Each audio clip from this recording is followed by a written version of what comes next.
Hi, this is Paul.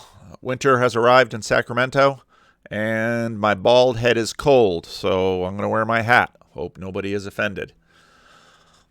Yesterday, Bridges of Meaning Discord server. We've been doing watch parties lately, and if I get a chance to, have to do some administrative work in my office, or sometimes I'll just open up Bridges of Meaning and start streaming a video.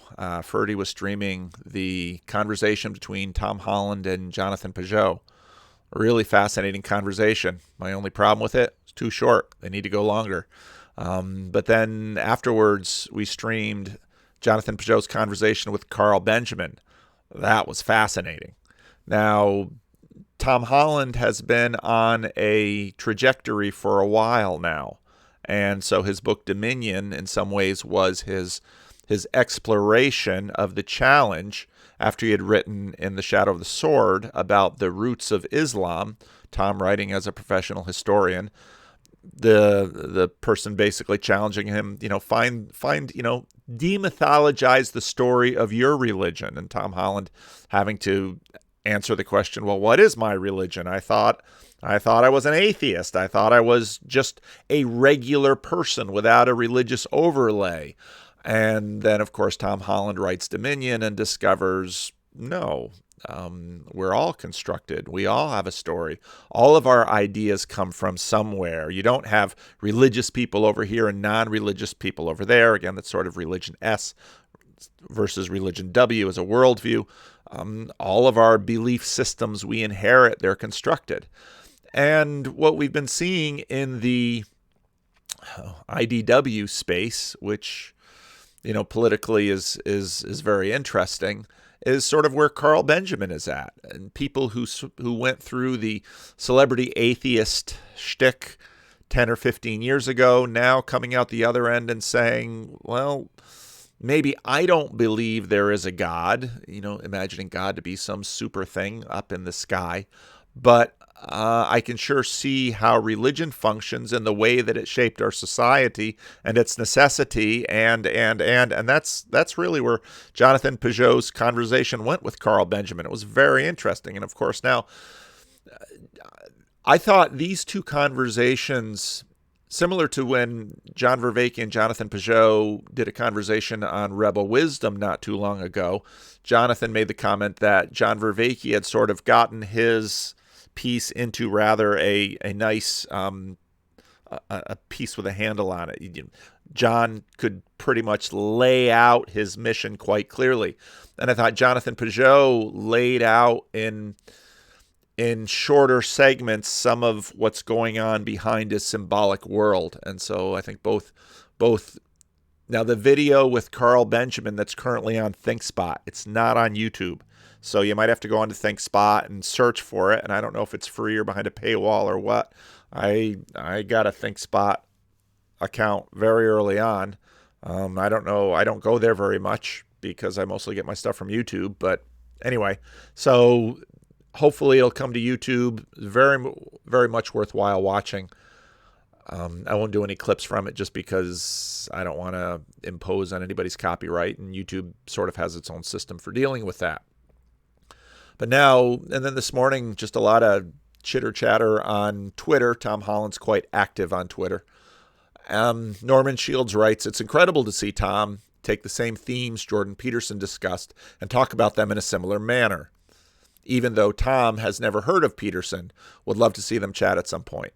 Now, what's interesting is that, so then Tom Holland writes, just out of curiosity, what are the themes we have in common? And that's a really fair question, because if you were to listen to Jordan Peterson and Tom Holland, you might very well think they're talking about two totally different things. Jordan Peterson is doing sort of this strange thing about the Bible and monkeys and wolves and Panksap and Jung and Dostoevsky and all of that. And Tom Holland doesn't seem to be doing that. And so I answered, overlapping in terms of outcomes. And this is where Carl Benjamin's Sargon of Akkad comes in. You are all saying the blessings of Western civilization can't be preserved without recognizing and somehow reconnecting to its source. Sargon of Akkad and Jonathan Peugeot were making the same noises. And so then Norman writes back, well, actually, from a personal perspective, they've both had a radical impact on my life, and they seemingly entered my life just at a time when my Christian faith had almost vanished.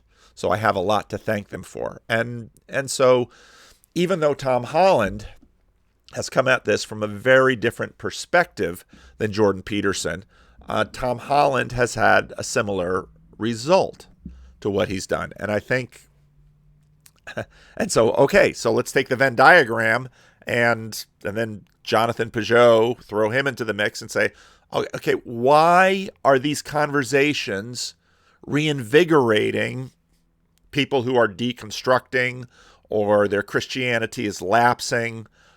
Why would Tom Holland have that impact? Now, I get into a lot of this in the video I made a little while ago. Belief in God is not the key difference between Christians and atheists. And I know that sounds slightly heretical, but everything I'm doing since then really leads me to believe it, that what's going on is not in any way as direct as modernity, and especially this new atheism, imagines it to be, or even many rationalist, modernist Christians always imagine, well, we sort of believe because we line up these blocks. Now, again, all the brain science says, and especially the Ian McGilchrist stuff, that, well, the master and his emissary, well, the side of our brain that is processing intuitively, taking in large amounts of information and just sort of dealing with it in terms of pattern recognition and all of this stuff that we're sort of feeling and we're doing. That's one side of our brain. And the other side of the brain is like, okay, well, let's get it down into rational chunks and to discrete things we can grasp, things we can get our hands around. And that seems to be the way our brain is processing. Now, rationalists, celebrity atheists like to imagine, well, let's just get all that stuff. Let's just get all that stuff down in writing into syllogisms and nice little concrete things. And if we can reduce life to all of these little boxes, all of these little objects, all of these little discrete terms that have one-to-one relationships with things out into the world, this is again Jordan Peterson's world of objects. If we can reduce life into that, then we'll somehow be able to manage it and set the world right. And if anything, no. And cognitive science has basically said no, because the world is too big. You do not have enough time in your little life to manage the world that way. It will never happen. You'll never be able to get it done. Now, along comes the question about church. What is the reason behind the reason for church? What does church do? Because again, the more I talk to a variety of people, many of the reasons they don't want to, well, there's a lot of reasons that they don't want to go to church. And that was some of the most interesting stuff between Jonathan Pageau and Carl Benjamin. But people think they know why they or others go to church. And I would assert that, well, it's probably we're mysteries to ourselves. We're not transparent to ourselves. We're not anywhere near as in control of ourselves as we would like to imagine. In my experience as a pastor, this is not the case. If you don't feel a reason to go, you won't. But we are not transparent to ourselves, and you can even see the Apostle Paul not deal with it so much in terms of church going, but deal with it in terms of the good that I would do, I don't do, and the evil that I don't want to do, I do. And that's a pretty much universal human experience. We are not as direct or as rational as modernity likes to imagine we are. So many of the reasons why people do or don't go to church are just so pedestrian and ordinary. They go to church because they're in the habit of it. They want to see their friends. They get a little up boost there. They want to improve their relationship with God. They're afraid of God's judgment. They want to make business contacts. They want to meet girls. They want to meet guys. They want to send their kids there, and their kids are guilting them to go. They have a relationship with God. They don't have a relationship with, just on and on and on and on and on and on and on. It's a very human thing. But again, in my experience, it's never quite so direct because people will say, oh, I really want to go, Pastor, and then they don't show up, and then people just drag themselves in. And this is part of the deal with COVID because, well, people are now getting out of the habit of going to church, and those habits are a pretty big deal. Now, I'm going to summarize this. I've been talking, when I talked about my father, I talked to talked to Chris Arnatti about taking pictures. Here's one of these pictures from Northside Chapel growing up. So for me, this was church for me growing up, and that's my father behind the pulpit. Before all his hair was gray, he didn't go as bald as I did, but this was me as a boy. This is what church looked like, and I usually sat right in that. I can see one of my sisters down here. You can't see my finger. One of my sisters down there. We always sat in the back row because my mother would. I was not a very well-behaved child in church, and my mother kept me by the door just in case she had to take me out and discipline me with some corporal punishment. So no hard feelings, Mom. I survived. But this was church growing up, and I think there's basically three groups of reasons why people go to church. It's good for me, it's good for this world, and it's vital for my participation in the age to come, meaning something in afterlife. And so I want to talk about those three reasons and pull in some resources about that. Now, I think a big part of what we see going on with the IDW is we need to save Western civilization. As Carl Benjamin, as Jordan Peterson made very clear, in many ways, part of the reason everybody wants to get into the English-speaking countries is, as Carl Benjamin said, I think he's exactly right. At least over the last 50 or 100 years, these countries have been good places to live. And for all of the hand-wringing and talk about all kinds of ways in which these countries may have not been good places to live if you were black or a Jew or some other group, generally speaking, they've been better places to live than other places in the world. And the easiest way to see this is just look where people are trying to get into and countries people are trying to get out of. And that's it's not an exact science, but it's a fairly good indicator. And so what the sense of all of these men, and really the IDW in some ways, is, well, let's at least not lose some of what we've enjoyed for the last 75 years. We need to save Western civilization, and it has connected somehow to the Bible. And we're not exactly sure, but we somehow have the feeling that if all of this religion stuff goes away, well, maybe we're going to be in big trouble. And if you go back and look at my conversation with Ryan Bennett, now again, Ryan Bennett is not a Christian, but he's been watching these conversations, and he says, we talked about there's sort of a herd immunity argument that what happens when a certain portion of your population no longer. That's where the definitions get difficult, because you'll find people who are God believers or God-fearers and are terrible citizens, and others who are not. They believe in God, they go to church, they're honest, they pay their taxes, they don't cheat on their wives, they're good to their children.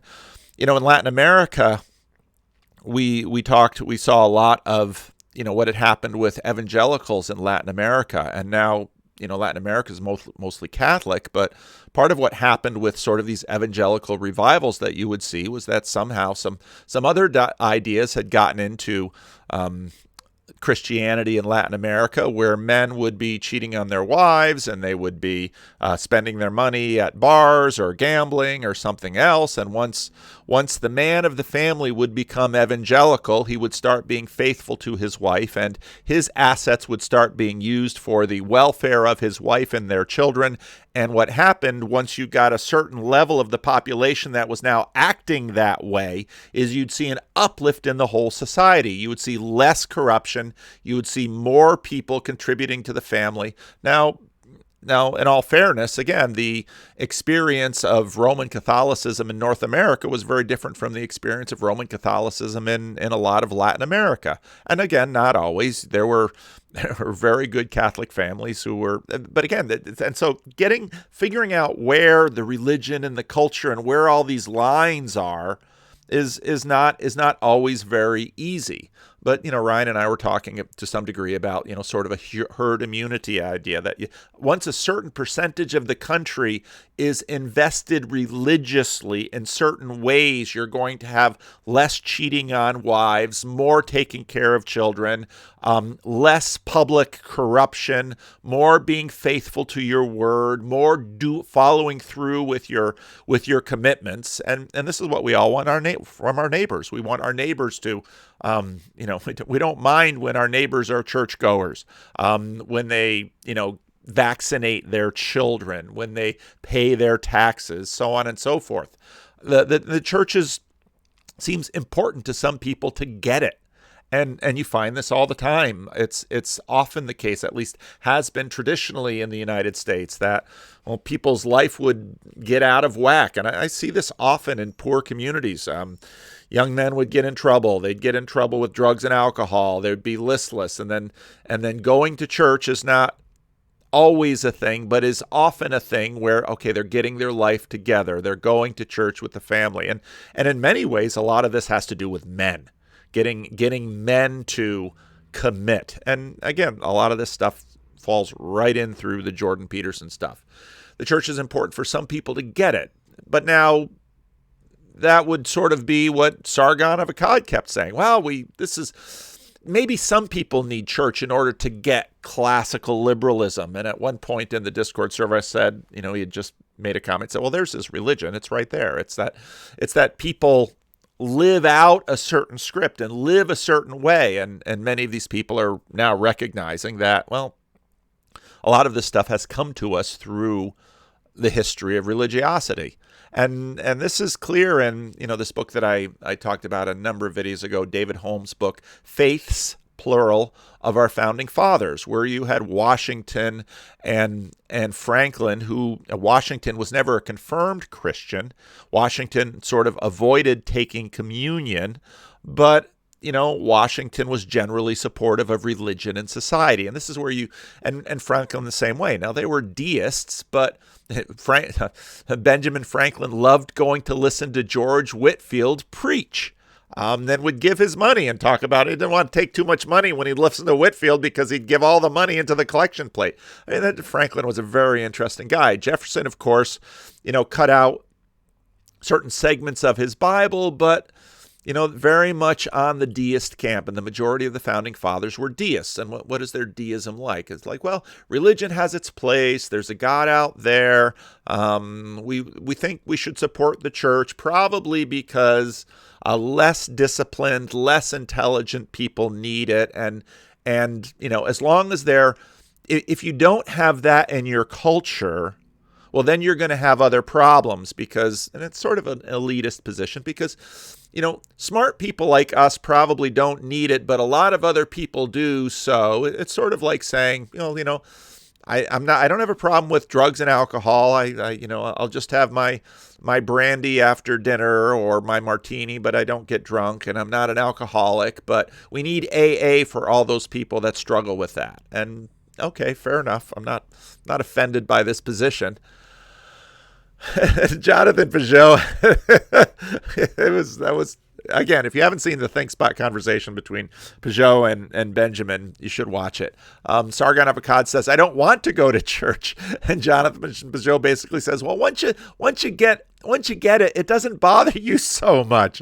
It's like a spoonful of symbolic sugar helps the medicine go down. And it just made me laugh, but it completely typifies many of these conversations that I have right now, that people who 10 or 15 years ago would have sort of been cheering on Sam Harris. Yeah, what we really need to do is get rid of religion. Now people are like, well, as long as they're not, mucking around with getting evolution out of schools or getting prayer even prayer, and it's sort of, it was this attitude in the UK for quite a while that, well, religion is sort of important, and it's good to keep around, and people who perhaps aren't quite so smart or disciplined, they might need it. But generally speaking, it's good for the society, especially if it's a good religion. And you don't want religion making a mess of things, but you need enough of it around it so that people aren't corrupt and they're honest and they do what they say and they take care of their children, they take care of their homes, and the property values don't go down.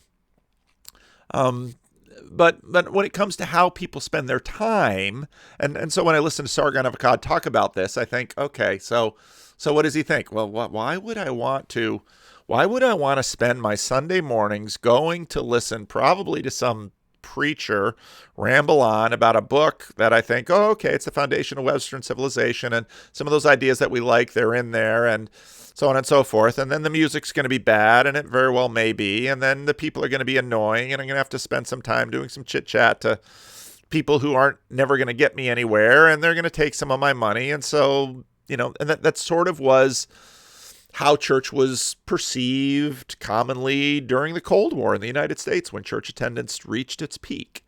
And Eugene Peterson, who, no relation to Jordan Peterson, quite famous minister, sort of on the cusp of the main line and the evangelicals, he planted some churches, and someone would often come up to him, some businessman in a good suit making a lot of money. Okay, pastor, now we go into the real world. And of course, Eugene Peterson would bristle at that and say, oh, but what is the real world?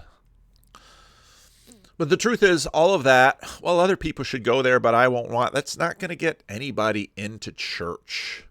Going to church, becoming religious, becoming a Christian isn't like buying a sensible car. And so here I found this GIF of, they look like lovely people, but do you really want to own a minivan? So we've got all this status stuff, and generally speaking, don't gain a lot of status outside of the church community by saying you go to church. Some people might infer some things to it, some of those things positive, some of those things negative, but they're deciding to become a Christian and going to church regularly is not like buying a sensible car. It's more like falling in love.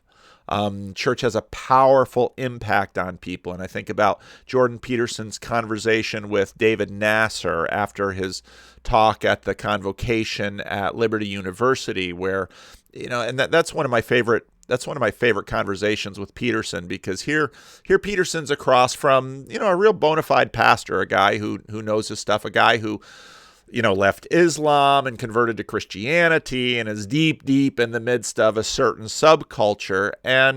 But yet David Nasser clearly has been around the block, and he's a sharp guy. And so that's a good conversation. Nasser knew enough of Peterson, and Peterson didn't necessarily know much of Nasser, but he knows enough of Christianity. And so that was an excellent conversation. Church has a powerful impact on people when they start to go. And in fact, the impact is so powerful, the echoes usually last, say, 2 or 3 generations sometimes after the genuine article and the genuine love has worn out. People who are raised in it often stay in it, not always. But 2 or 3 generations later, it sorts of starts weeding, twiddling off. This morning, I was going to jump right to this video and get doing it. And I started chatting with Jacob on the Discord about my Jewish ancestry and genealogy, and trying to figure out exactly which of my ancestors backslid from Judaism and where. It seemed to be sometime in the 19th century, and one of my Jewish ancestors, coming from a strong Jewish family, marries a Dutch girl who was baptized in the Dutch Reformed Church, because you can go back and you can find baptism records, but they didn't baptize any of their kids. And then his youngest son was my great-great-grandfather, and he's the one who sent my great-grandfather to America when my great-grandfather was 19 years old. And then a year or two later, then my great-great-grandfather comes with his wife and maybe another sibling or two, and they move into Western Michigan and they join the Dutch Reformed Church. And then my grandfather becomes a minister. and my father's a minister, and I'm a minister. So, you have this, religion is a very big deal, and it shapes us to such a deep way that, children and grandchildren develop into it. They convert into it sometimes with passion and purpose or zeal, or maybe they just started going to it because they wanted to fit in and all the neighbors were. In terms of Dutch immigration, that was a big point. People who didn't necessarily go to church very much or participate in it with much zeal or enthusiasm come to America, and suddenly this is the place where everyone's speaking your language, and so you get involved, and so you're there every Sunday, and you're sitting in there and you're singing the songs and you're listening to the Domini, and you're hearing the Domini is the Lord in Dutch. That was what the ministers were called. Now we're just pastors, we're not lords. But then they catch it, and my grandfather and my grandmother, deeply Christian people, and my father and my mother, deeply Christian people, and so that's what happens in church. And it's more than just buying a sensible used car. It's something you devote your life to, and you devote your money to, and you devote your time to it, and you care about it. It's all 4P knowing, and so it's good for the world. But, a lot of people, I'm glad it's in the world, but it's vital for my participation in the age to come. And now this is where a lot of people pay attention, especially with respect to Christianity, because this is a big deal. It's seeking heaven or avoiding hell. I just triggered all the universalist conversations in the Discord server. And, well, those who are direct see direct. And so this is almost always the what you hear from, atheists. Well, it's these Christian people who these ministers are making them fear hell, so they go to church and they're manipulating them with their fears. And, yeah, that's true. They've got a point to it. I probably shouldn't be touching this mic all the time. I just get a little anal about how it falls away. So, and you'll find that all over the place in Christianity. Martin Luther, he was studying to be a lawyer. He's traveling through the woods, and there's a thunderstorm, and, cries out to Saint Anne, I'll become a monk. Why? Because if you're a monk, well, then you'll be saved for sure. So Martin Luther becomes an Augustinian monk, and people have been running to the church to save their soul from afterlife perdition for generations and generations. You can, Sinners in the Hands of an Angry God, Jonathan Edwards' famous sermon. Mike's a little hot. Evangelism Explosion, D. James Kennedy. Before I was going to the Dominican Republic, the mission organization, the Christian Reformed World Missions, wanted to do a little evangelistic tool, give us some evangelism tools. What did they give us? D. James Kennedy, Evangelism Explosion. I can find it in the church library here. What did you do? Well, you go and you knock on somebody's door and you say, okay, what would you say to Jesus to convince him to allow you into his heaven if you died tonight? Now, of course, this evangelistic method assumes that almost everybody that you knock on their door has some at least latent anxiety about hell. And so, for many people, that's a big deal. So they're very anxious about their death. And of course, the celebrity atheists have come in and said, you don't have to be anxious about your death. There's nothing after death. It's just the big sleep. Most Americans don't believe that. Most Americans are sort of soft universalists. Well, if I'm a good person, then, and of course their idea about being a good person is, dependent upon their idea. You can go into jails and visit people and find jails are full of good people. They're not pedophiles or axe murderers, so they're at least better than the pedophile on the cell down the way. So, they all have their codes and they all have their standards, and everybody in Lake Wobegon is above average. But Evangelism Explosion and many of these things rely on sort of a latent anxiety about death and hell avoidance. The Willow Creek, people going into evangelicalism, very much motivated by people going into a Christless eternity. There tend to be all these different words that successive generations put on it to sort of update it and repristinate it and make it salient for the contemporary culture. Lately, the ECT, Eternal Conscious Torment, gets into the whole universalist conversation, and that even cropped up this morning. I was active on Twitter this morning, and Peugeot has read David Bentley Hart's, and of course, book, and of course, someone says, well, Paul, when are you going to read that book, and when are you going to talk about universalism? And well, maybe at some point. If you keep pestering me, maybe I won't be able to avoid it, but we'll see. But that's sort of been, well, people go to church in order to not go to hell and go to heaven when they die. That's a perfectly legitimate reason to go to church. And it's something that's very old and deep with respect to Christianity. You have the lake of fire, you have the parable of the bridesmaids, you have Jesus. Jesus talks about, how shall I say it to avoid triggering all of you who are just really want me to talk about universalism. Jesus talks about really uncomfortable afterlife digs based on your relational and moral performance in this world.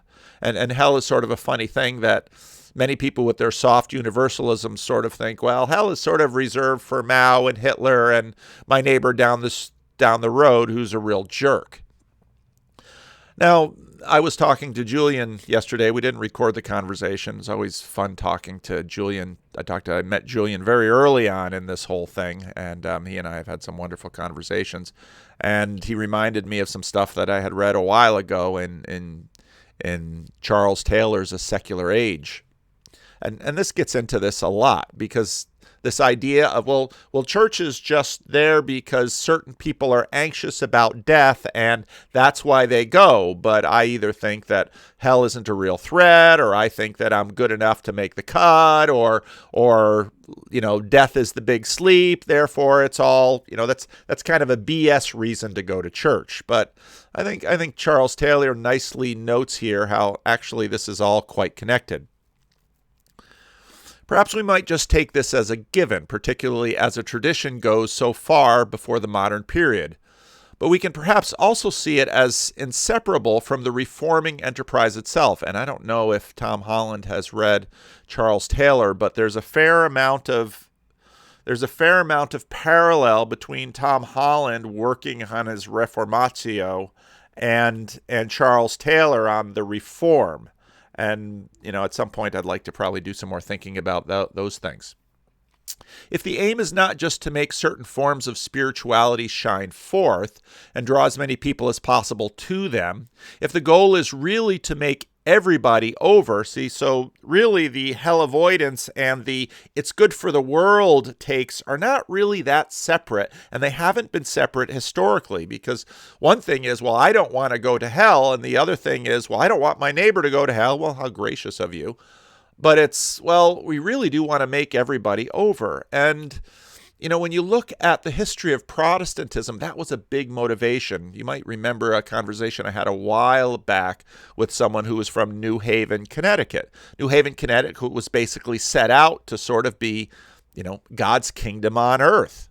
The Oneida community was a utopian kingdom. The Pilgrims came to America in order to establish God's kingdom on earth. That's been a big theme in Protestantism, but also in part of the reason that I want Peugeot and Holland to talk more and compare more notes is because, I've read some of Tom Holland's stuff on, the Eastern Roman Empire, and they, in many ways, the king, there's a laying out the patterns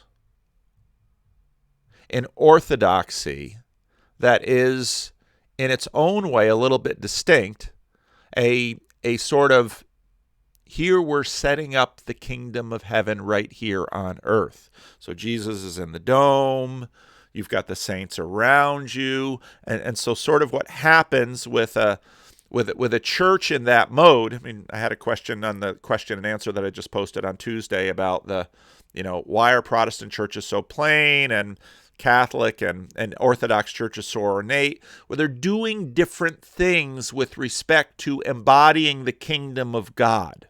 Okay?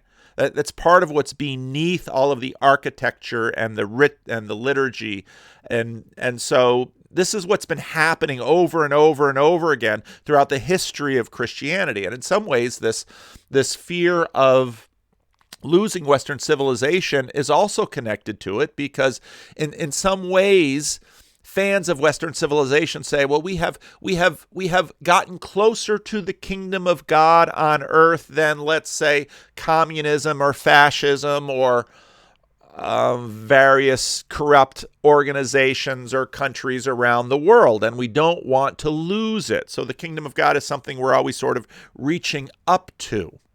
And so in order to do this, well, you want to get the anti-corruption juice from Christianity, and you want to get all of this into your neighbor because you want your neighbor to behave themselves, and you want your neighbor to have a tender conscience, and you want your neighbor to be community conscious, and you want your neighbor to be all of these things, because then living in a world where that you're sharing with your neighbor, the world will simply be better. So if the aim is not just to make a certain form of spirituality shine forth and to draw as many people as possible to them, if the goal is really to make everyone over, or everybody who is not heading for damnation, then perhaps the only way you can ever hope to produce this kind of mass movement is by leaning heavily on threat or fear.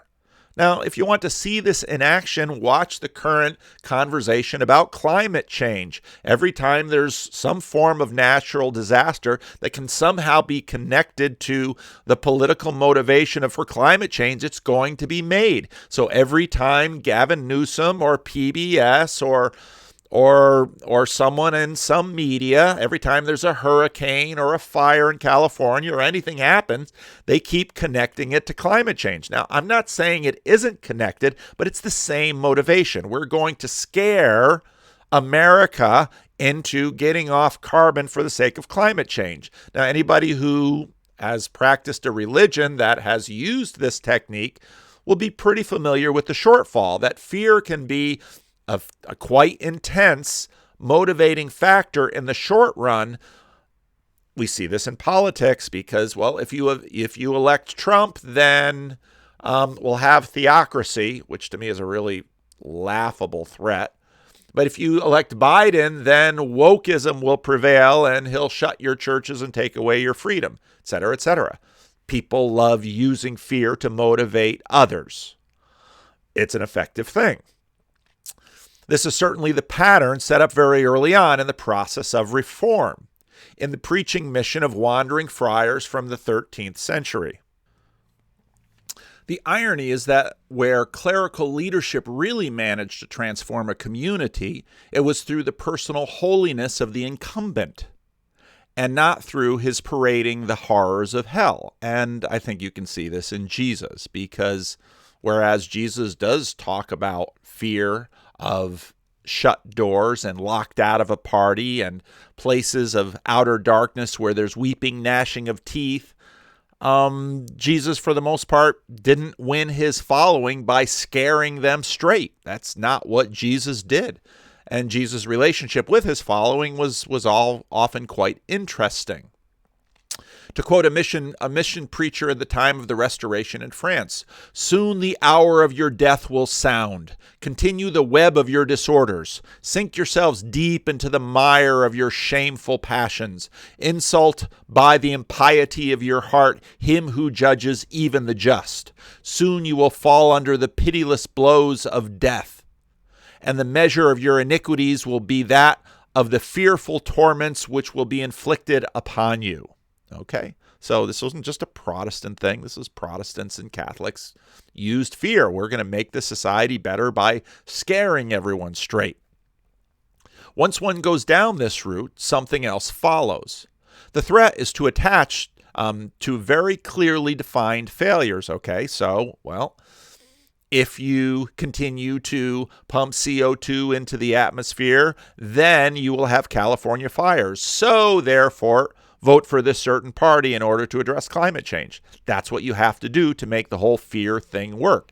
And that's why if you keep the fear nebulous, you've always got to attach it to a specific thing, Charles Taylor says, and he's right. Do this or else damnation will follow. The this has to be clearly definable. Of course, there were periods, particularly in the Calvinist theological context, in which it has to remain ultimately uncertain whether anyone had really been chosen by God. But as Weber points out, this is an unlivable predicament, and very soon certain signs of election crystallization out, whatever the lack of theological warrant. In the context of Catholic Reformation, the relevant standards are not signs of election, but minimal conformity to the demands of God, the avoidance of mortal sin, or at least whatever is necessary to have these sins remitted. What emerges from all this is that what we might call moralism. That is, the crucial importance given to a certain code of our spiritual lives. We should all come close to God, but at a crucial stage on this road has to be the minimal conformity to the code. I remember one founding member of Livingstone's church, he's no longer with us, but one founding member once asking me, how many times really do you need to go to church each month to make the cut? He didn't quite use that language, but that's exactly what he was asking. And I thought, yeah, you haven't really heard anything about misery, deliverance, gratitude. Without this, you aren't even at the starting line, as it were, of this crucial journey. You are not in the game at all. This is perhaps not an outlook which is easy to square with a reading of the New Testament, but it nevertheless achieved a kind of hegemony across broad reaches of the Christian church in the modern era. And I think Charles Taylor is right there. Now, you might shake your head and say, oh, those Christians scaring people with hell, but like I said, with climate change or losing Western civilization or, having the gulag show up in North America because of all the woke neo-fascists, well, humanity must be preserved. And so Brett and Heather every week are putting out podcasts about, how we have to save this planet. Humanity must be preserved. And so you sort of have this unconsciously assumed Christian theological construct of us. You just think in your mind, humanity. And I think, as John Gray quite noted, this is simply brought to us from Christianity, whereas, as late as the 19th century, the Navajo and the American desert Southwest had the people and everyone else, and you'll find throughout history, Greeks and barbarians, Romans and barbarians, Jews and Gentiles. Part of the legacy of Christianity is we get this idea of humanity as one race, one family, and I would assert that Christianity is quite anti-racist from the beginning. Thank you very much. Even if we don't always live up to these things. The imaginative projection past their own life. We have to save the world. Well, what do you care, Brett and Heather? You're both in your 50s. You're probably going to be dead in less than 50 years. Well, I care about my children. Okay, but then maybe you'll care about your grandchildren if this next generation ever actually produces any grandchildren for some of us. What do you care? You're not going to suffer, but right now, I imagine the sufferings of future generations if we lose Western civilization. Okay, so what do you really want? Well, I want a rational, very direct, sensible heaven. Well, not really heaven, but what do you mean? Well, we don't want eternal conscious torment. We don't even want temporary conscious torment. We want less human conscious torment through scientific and political means. Okay, well, this isn't terribly different from a religion. In fact, again, as I've been asserting, it really is one, and it's deeply Christian all the way through. Now, the third reason to go to church is it's good for me. Well, and I would say if you look at Brett and Heather, if you look at Jordan Peterson, if you look at Carl Benjamin, none of them are going to church, even if they think, well, maybe going to church will be good for other people. Oh, okay. Or maybe going to church will be, well, I'm not really afraid of hell, so, or at least not anxious enough to have me go to church until at least, I've baptized a number of 70-year-olds. I get to the point of a little anxious about my death, and well, what could it hurt if church people are nice and they have casseroles, and you get to be older, and you don't have as many things to do with your time, and you find other nice people, and so if the music isn't too bad and the preacher doesn't drone on too long, maybe it's not so bad. Well, the real reason that a lot of people go to church and really get into church and excited about church is it's good for me. It's not just good for my kids. It's not just good for my neighbor. It's not just going to save the world. It's not just about hell avoidance. I find that I need to go because I'm a little better person when I do go. Now, again, in that Vervaeke Jonathan Peugeot conversation, which was really outstanding, you get to a point and it was John Vervaeke had some really interesting ideas about, well, why don't you do some things and then talk to your friends and ask if it's making you a better person? That's not exactly how he said it. I'll have to pull up that video and find exactly that quote, but maybe I'll do it right now. Okay, there's just so much good stuff in this video. You just got to play some of it. In one way and challenging it another. So what's the claim? Overwhelmingly, people who have committed themselves to a tradition by all of the best measures we have, and we're getting pretty good, we're getting better measures and theory on this, they turn out to be wiser than people who are outside of a wisdom tradition. So if you can, and I'm going to piss people off probably when I say this, but, people within a particular religious tradition generally do better on wisdom measures than people who are purely secular. The evidence keeps mounting on this. I know people don't like when I say that because no, that must not be true. I'm sorry. Okay. And so that's the part that Jonathan was probably cheering about. The confetti's falling. But the part that's problematic is that same research shows that no one of these paths has any distinct advantage over the other. Right? Of course, advantage in terms of maybe John and Jonathan and I can go a little deeper in this conversation. Advantage in terms of, well, what way and what advantage? Because obviously the whole afterlife thing, you're not going to be able to measure, but there's also certain tell-offs. There's certain outcomes that particular traditions will want to move you towards that other traditions might not move you towards. Anyway, that's not where I wanted to go with this. And so that's the part maybe where the clowns come out or something. I don't know. But I have an analogy about that. And I want to present it to you, Jonathan, because I don't think I've done that before. So as a martial artist, I grew up with lots of people who were purists. Right? Stay in your tradition no matter what, right? And that was the thing. And people who stepped outside of their, you'll never get to the depths. And then about 15 years ago, we had the MMA revolution, which actually is backed by a lot of good cognitive science, that people that integrate across their traditions regularly kick the ass of the purists because they have just a richer, more complexified, adaptive repertoire of skills and maneuvers to bring to bear. And I'm suggesting to you that couldn't that be the case also for these, we have martial art traditions. Couldn't there be something like the analog of MMA for the wisdom traditions? And that's kind of how I'm seeing what I'm trying to do. I think it's an interesting idea.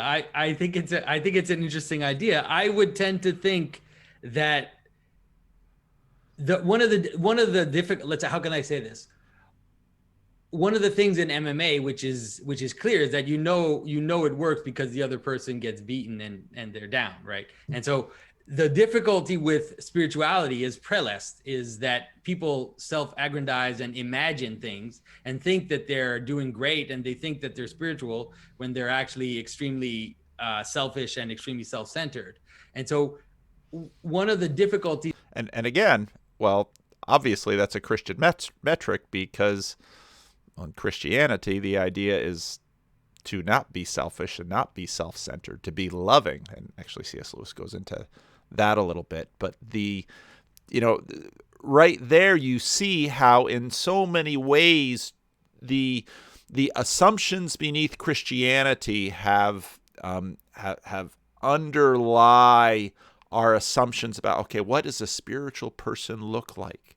That I've had with the hodgepodge approach is mostly that you tend to accrue to yourself things which you're fine with, and you don't have to deal with the harder aspects of spirituality because you've got no one to hold it up to you, right? You don't have a spiritual father to say you need to fast, and you're like, oh no, I like this prayer stuff, but I don't want the fasting stuff. Like, who needs that? It's just bogus. And so one of the things that a tradition does is that it forces you to deal with things that you don't want to deal with. And even in terms of church, like church has a lot of functions, but one of the functions of church is that it's actually not a place of like-minded people that get together. It's not like a club of people who are all let's say the people that are following my videos, and we have groups, symbolic world groups of discussion. Church is not like that. Church is the jerk and the bigot and the person who can't stop talking and all these annoying people that you have to deal with all the time, which is part of the spiritual growth, which is you're forced to deal with things. It's similar to family in that sense. You're forced to deal with things and people and practices that you don't like and you don't want to do. And so that's one of the reasons why, although I think the image of the MMA is an interesting idea, the best would be to have wise saintly figures who can integrate the best from the wisdom traditions and then be able to teach it in a way that fits within the world. Like, so I can imagine Aquinas reads Averroes and reads the different, and Dante obviously read some Sufi mystics. It's clear that he did. And so, but then when he presents it back, then he presents it in a way that's palatable for my aunt and for all like kind of normal people. That's how I see that's how I see the best version of your MMA analogy. This is the part that often when I watch these videos, there's something that I hear and I think, oh, that's interesting. But the real test is 2, 3, 4 days later. If it comes back to me again and again and again, it's sort of, okay, this I got to chew on, this I got to work through. And I thought this was a particularly good element of the exchange. This one individual, his father was Muslim and his mother was Christian in terms of their backgrounds, and he's kind of like, these are Rebel Wisdom members. I suppose they're key supporters of the Rebel Wisdom project, and many of you know sort of what Rebel Wisdom is about. So I thought this was a particularly interesting interchange. My father's a Muslim, my mum's English. He wasn't particularly orthodox, but I didn't love what he told me about Muslim, and there's a lot about Muslim I don't particularly think is great, but whatever, I wasn't that traumatized. There were some crazy people in my house that was super sort of orthodox, and I saw that and I was like, wow, that's not cool. So, I mean, I would recommend to you that you, instead of thinking of a tradition first, I take seriously what Jonathan said a few minutes ago, and I'll try and maybe respond a bit to it about, traditions should challenge our narcissism. And I think that's an important point he just made. I don't think that my analogy was meant to ignore that. So, but I don't think you necessarily have to start that. Typically what people do is they start the wrong way around, is what I'm trying to say. They start with, what beliefs do I really agree with? And then I'll try and find the tradition accordingly. I think you should first, and now I'm going to speak more as a cognitive scientist. Maybe Jonathan's right. That's maybe ultimately where I stand. I think you should find the practices that are bringing about transformation. And this is what I say to people when I'm teaching them the meditation and the Tai Chi. Your judgment about the transformation isn't the primary thing. If people around you, independently of you doing, keep it as almost a secret as much as possible. If people around you are noticing the transformation, noticing the healing, then that practice is taking for you. And this is the classic, and this is across multiple religious and philosophical traditions. By their fruits you shall know them, right? So take up practices that are leading to real transformation, and then you do some of the scientific work on them, read about them, because each practice has strengths and weaknesses. Try to find at least 2 practices that have complementary strengths and weaknesses that are bringing about real transformation in your life that other people are reliably reporting to you.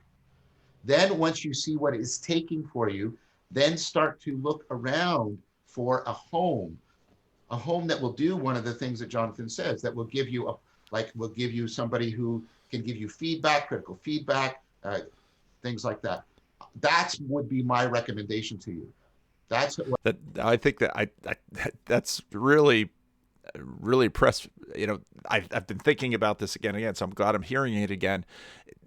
It's also a function of whatever in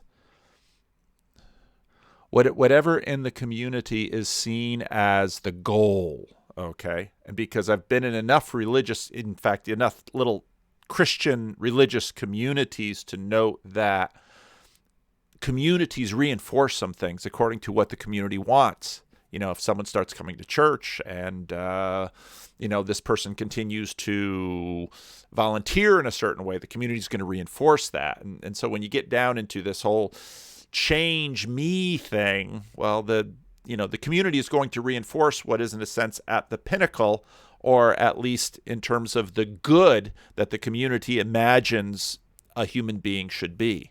What I start with, what is leading reliably, and not just your own first person perspective, because that's actually not our wisest perspective, but what you have good reason to believe from other people. Find those practices that are healing and transformative, precisely because they are challenging, and then find a home for them. And again, this isn't to dismiss what John is saying at all, but every community has its I want to say telos. Every community has its goal, and what the community will do is subtly both encourage and discourage whatever is leading towards the goal of that community, whatever values are sort of built into that community. That's the advice I would give to you.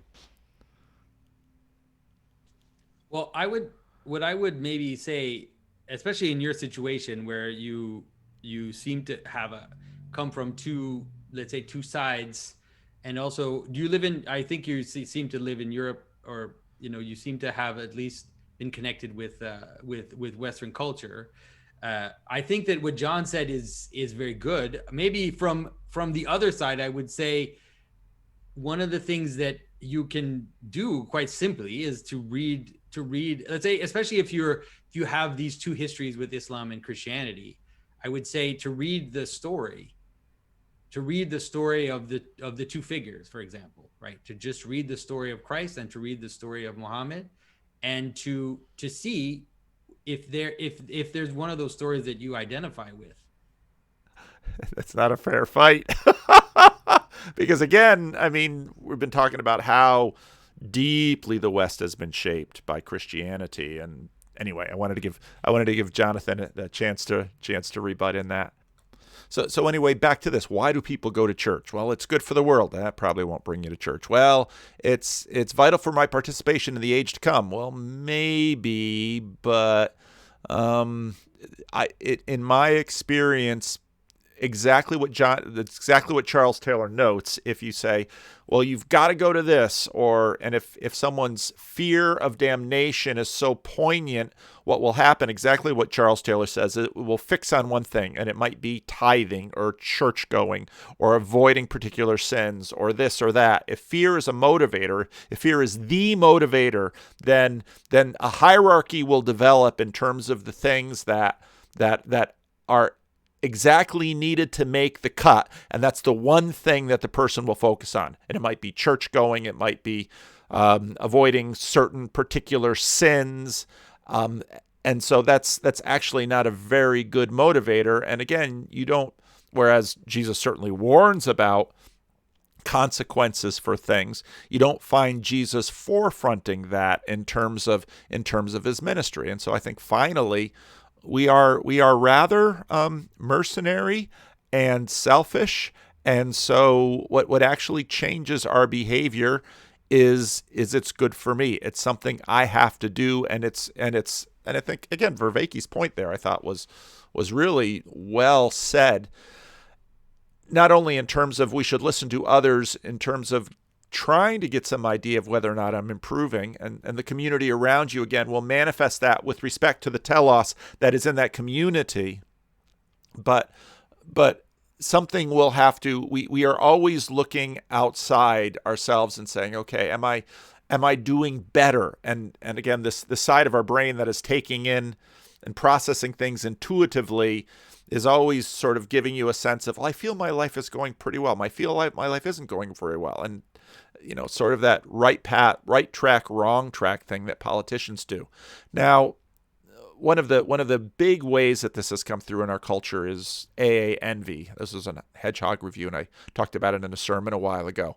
I come to the point in my life where I recognize that if I continue down this path, it will destroy me. I have seen the enemy, and it is not the other political party. It is not the other religious group. It is not the other nation. It is not the bad people in the way that I construct badness. It is me. I am my worst enemy. I need to change. And I think involvement in this community, in this religious organization, in this process, in this program, involvement in this community will help me become not only what I want to be. You have Jordan Peterson's sort of realization, which I think is dead on right. You not only have to pursue a goal, you also have to run away from his goal, sort of his life authoring program. So I want to become, in Christianity, I want to become like Christ, and I don't want to become the opposite of Christ, of what I would be in terms of the opposite of Christ.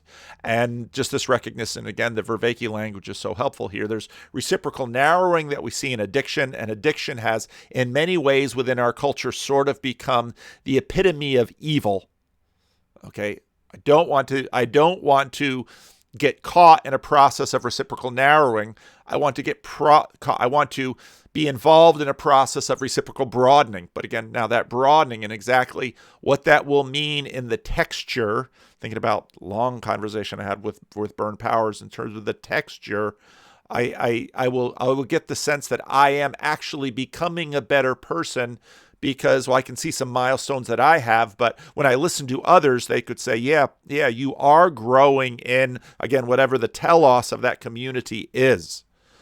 And we are all a little ADHD, and we get distracted. And so Jordan Peterson's conversation about church, why I don't go to church, you can just Google that. You can just search for that video on YouTube, why Jordan doesn't go to church. Jordan doesn't go to church because he doesn't see the point to it. And he and his wife visited an Orthodox church, and Jordan said, yeah, my wife kind of liked it. But he didn't see the point to it. He didn't see how, okay, so Jordan, yeah, we need to keep the Bible in Western civilization, but, sort of like Carl Benjamin, maybe for other people, but not for me. Well, sometimes what we find in our life is that I need to go to church. I need to go to church because I lose my equilibrium. I need to go to church because it keeps me recalibrated. I need to go to church because I need regular reminders. And more importantly, that community, and this is where these communities have principalities and these communities have built within them some communally constructed ideal notion of what it means to be a good person with respect to the values of that community. And that's part of what religious organizations do. But then of course there's always the new hotness. In Christianity you see that there's the hot church and the hot idea and the hot religion. And Nathan Jacobs, I make these slides so I can remember what I was going to say. Nathan Jacobs got a PhD in the seminary that I got my master's in. And so he, wound up in my tradition and had a lot of very favorable things to say about the Christian Reformed Church and the lovely people he met at Calvin Theological Seminary. And then he goes off and becomes Orthodox. And, that's... God bless him. I'm not going to, and nor will the people at seminary, I think, hold that against him. But you just look at, the movie that he made, which you can find on Amazon. It's a good movie, out of which he gave the talk that he gave at the, American Orthodox Church, becoming truly human. And so one of the things that I see is this idea of, I'm not going to get too deep into theology here, but this idea of my transformation.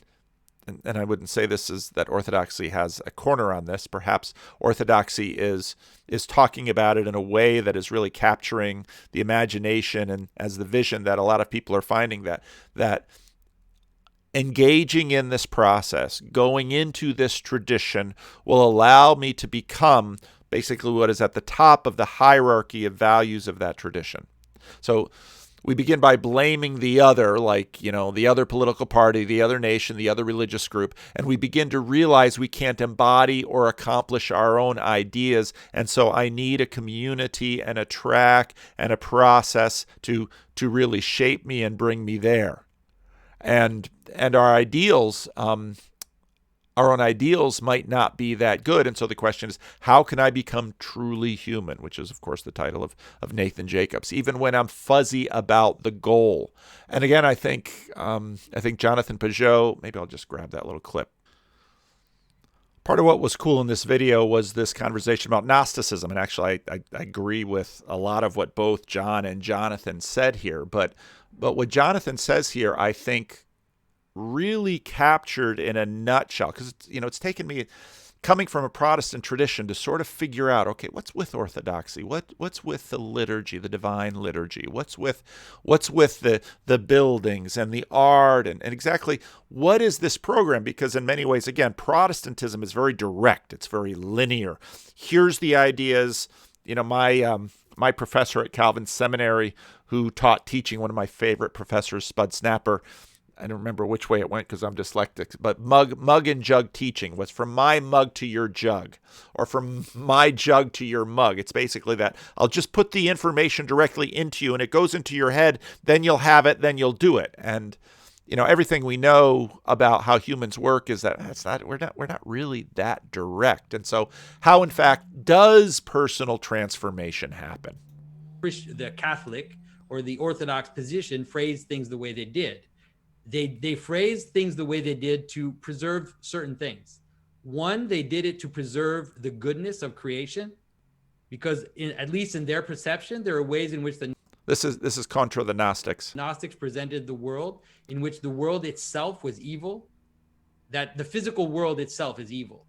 That this is how Christians at least. And this is where Sam had this idea about Brett Weinstein's Gnosticism, because, well, it's a genocidal spelling bee. That's what evolution is, according to Brett Weinstein. So it must be evil. So wouldn't the maker of this world? Oh, there's no maker of this world. So where does evil and good come from anyway? He's perceived what the Gnostics believe, that manifest reality is in itself evil. And so what they posited was to preserve the original goodness of creation. And then second of all was to preserve the incarnational principle. That is to preserve the notion that Christ was both God and man. And in that vision, that there is a possibility for the physical created world to be fully and completely united with the divine principle. And that this is not only is it possible, but it is the very purpose of why reality exists. That is the reason for why creation exists, why everything exists, so that it can become a vehicle, a vessel for manifestation of God.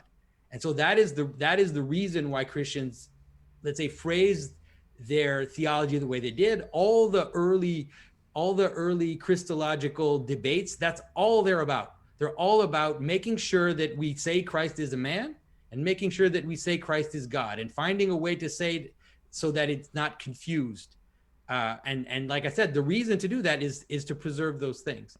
And so whether I feel like the modern world is actually like, the modern world is, let's say, in transhumanism and in a lot of the strains that we're seeing now, that it's actually quite Gnostic in the kind of antinatalism, the kind of this hatred of, even in the ecological movement, you see a form of hatred of man, like an idea that man is somehow bad, that the things we do in the world are in themselves bad.